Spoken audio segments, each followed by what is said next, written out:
Welcome back, my friends. We are smack dab in the middle of winter. It's not only chilly for us, though, but our furry little sweethearts can really get cold outside, and it could harm them. So let's not let that happen, my friends. We have just the expert here to tell us how to keep our furry family members safe and healthy. Dr. Karen Michaels from the Midland Animal Clinic joining me. Thank you for being here. How are you? Good. Thank you so much for having me. Appreciate it. Of course, you are so welcome. Okay, so when it gets cold outside, what is really the first thing we need to think about when it comes to our pets? Yeah, so temperature-wise, anything 45 degrees and under, we need to be worried about our pets getting too cold outside. So we definitely want to pay attention if it's really windy outside. Wet conditions can make them even more susceptible. Yeah, and if it's really cold out and they're out for a long time, they're at risk for hypothermia. How do we know if our furry buddies have hypothermia? Yeah, so when you take your dog or cat outside, you also want to know what your pet can handle. So we want to make sure if we have smaller dogs or dogs that are senior pets, have disease processes, they're going to be more susceptible to hypothermia, and we want to watch those guys.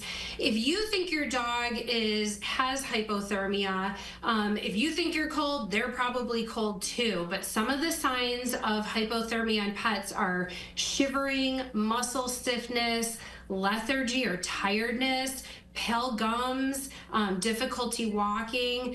All those are concerning factors if we think our pet is too cold. Yeah, and if we suspect hypothermia, what should we do? Yeah, the first thing, if you find a pet outside or it's your pet, you want to bring them indoors to a warm building, warm car. You want to wrap them in a blanket, coats, whatever you got. The best option is throwing towels in a dryer and wrapping them in those warm towels. What we don't want to use are heating pads. Those can cause burns or pull the heat to the skin, which we don't want in these guys.